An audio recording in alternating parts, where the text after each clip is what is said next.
ಖಂಡಿತವಾಗ್ಲೂ ಸರ್, ನಾನೇನು ಅಂದ್ಕೊಂಡಿದ್ದೆ, ಒಬ್ಬ ಡೈರೆಕ್ಟರ್ ಅದನ್ನು ಒಂದು ಕಥೆಯಿಂದ ರೆಡಿ ಮಾಡಿದಾಗ, ಸ್ಕ್ರೀನ್ ಪ್ಲೇ ಅಂತ ಒಂದು ರೆಡಿ ಆದಾಗ ಅದಕ್ಕೆ ಪ್ರೊಡಕ್ಷನ್ ಹೌಸು ಸಪೋರ್ಟು ಭಾಳ ಮುಖ್ಯ ಆಗುತ್ತೆ.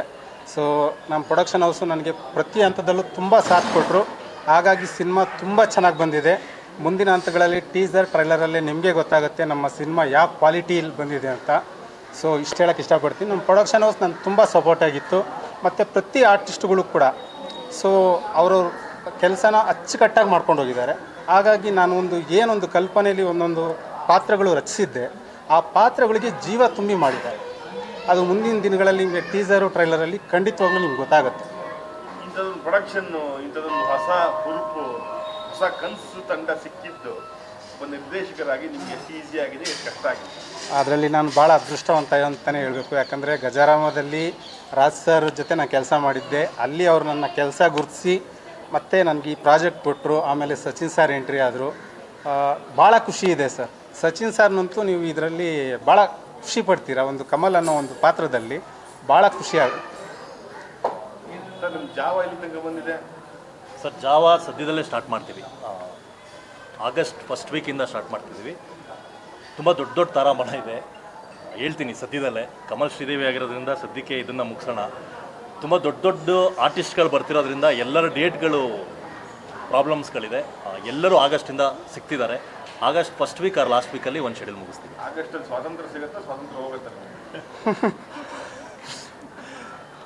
ಗೊತ್ತಾಗ್ತಿಲ್ಲ.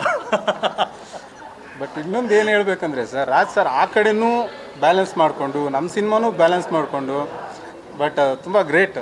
ಯಾಕಂದರೆ ಒಂದು ಪ್ರೊಡಕ್ಷನ್ ಹೌಸ್ ಅಷ್ಟು ಹ್ಯಾಂಡ್ಲ್ ಮಾಡೋದು ಅಷ್ಟು ಸುಲಭ ಹೇಳ್ತಿರೋದು, ಅದಕ್ಕೆ ಗೊತ್ತಾಗ್ತಿಲ್ಲ. ಸ್ವತಂತ್ರ ಆರ್ಟಿಸ್ಟ್ ಆಗಿ ಸ್ವತಂತ್ರ ಸಿಗ್ತಾ ಇದೆ, ಪ್ರೊಡಕ್ಷನ್ ಸೈಜಿಂದ ಸ್ವತಂತ್ರ ಹೋಗ್ತಾ ಇದೆ. ಒಂದು ದಿನವೂ ಒಂದು ಶೂಟಿಂಗ್ ಪ್ರಾಬ್ಲಮ್ ಆಗ್ದಂಗೆ ನೋಡಿಕೊಂಡ್ರು ರಾಜ್ ಸರ್ ಆಗಿರ್ಬೋದು, ನಮ್ಮ ಪ್ರವೀಣ್ ಸರ್ ಆಗಿರ್ಬೋದು. ಸೊ ನಾವೇನು ಅಂದ್ಕೊಂಡ್ವಿ ಆ ನಂಬರ್ ಆಫ್ ಡೇಸ್ ಕರೆಕ್ಟಾಗಿ ಬಂದು ಕೂತ್ಕೋತು. ಯಾಕಂದರೆ ಈ ಶೂಟಿಂಗ್ ಅಂದರೆ ಮಾಮೂಲಿ ಪ್ರಾಬ್ಲಮ್ಸ್ ಇದ್ದೇ ಇರುತ್ತೆ. ಅವ್ರು ಬಂದಿಲ್ಲ, ಅದು ಬಂದಿಲ್ಲ, ಟೆಕ್ನಿಕಲ್ ಇಶ್ಯೂ ಇದ್ದೇ ಇರುತ್ತೆ. ಒಂದು ದಿನವೂ ಸೆಟ್ಟಲ್ಲಿ ಆ ಥರ ಪ್ರಾಬ್ಲಮ್ ಆಗ್ದಂಗೆ ಪ್ರವೀಣ್ ಸಾರು, ರಾಜ್ ಸರ್ ನೋಡಿಕೊಂಡ್ರು. ಹಾಗಾಗಿ ಸಿನಿಮಾ ನೀಟಾಗಿ ಕೂಡಿ ಬಂತು, ಎಲ್ಲ ನೀಟಾಗಾಯ್ತು. ಅಂದರೆ ತುಂಬ ಒಳ್ಳೆ ಕಂಟೆಂಟ್ಗಳು ಇಟ್ಕೊಂಡು ಒಂದೊಂದಷ್ಟು ಒಳ್ಳೊಳ್ಳೆ ಸರ್ಪ್ರೈಸಿಂಗ್ ಕ್ಯಾರೆಕ್ಟರ್ಗಳನ್ನ ಇಟ್ಕೊಂಡು ಸಿನಿಮಾ ಮಾಡಿದ್ದೀವಿ. ನಿಮಗೆ ಟ್ರೈಲರು ಟೀಸರಲ್ಲಿ ಯಾರ್ಯಾರು ಯಾವ್ಯಾವ ಕ್ಯಾರೆಕ್ಟರ್ ಮಾಡಿದ್ದಾರೆ, ಏನೇನು ಸರ್ಪ್ರೈಸಿಂಗ್ ಆಗಿದೆ. ಒಂದೇ ಅಕ್ಷಿತಾ ಅಲ್ಲ ಅದು, ಅಕ್ಷಿತಾ ಬುಪಾಯ ಅಂತ ಒಂದು ಹುಡುಗಿ ಮಾಡಿದ್ದಾರೆ.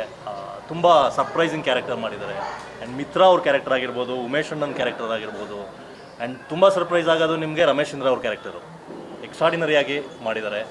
ಪ್ರತಿ ನೆಕ್ಸ್ಟ್ ಹಂತಗಳಲ್ಲಿ ಒಂದೊಂದೇ ಕ್ಯಾರೆಕ್ಟರ್ಗಳನ್ನ ಬಿಟ್ಕೊಂಡು ಈ ಸರಿ ಒಂದು 2 ಟೀಸರ್ ಬಿಡಬೇಕು ಅಂತ ಇದ್ದೀವಿ ನಾವು. ದೆನ್ ಒಂದು ಟ್ರೈಲರ್ನ ಬೇರೆ ಥರ ಪ್ಲ್ಯಾನ್ ಮಾಡಿದ್ದೀವಿ. ಪಬ್ಲಿಸಿಟಿ ಐಡಿಯಾನೇ ಬೇರೆ ಥರ ಪ್ಲ್ಯಾನ್ ಮಾಡ್ಕೊಂಡು ಸಿನಿಮಾ ಮಾಡ್ತಾಯಿದ್ದೀವಿ. Thank you so much. Thank you ಎಲ್ಲರಿಗೂ ತಿಂಡಿ ಇದೆ, ಎಲ್ಲರೂ ಟಿಫನ್ ಮಾಡಿಕೊಡು, ಎಲ್ಲ ಜೊತೆಲಿ ಒಟ್ಟಿಗೆ ಮಾಡೋಣ. Please, thank you.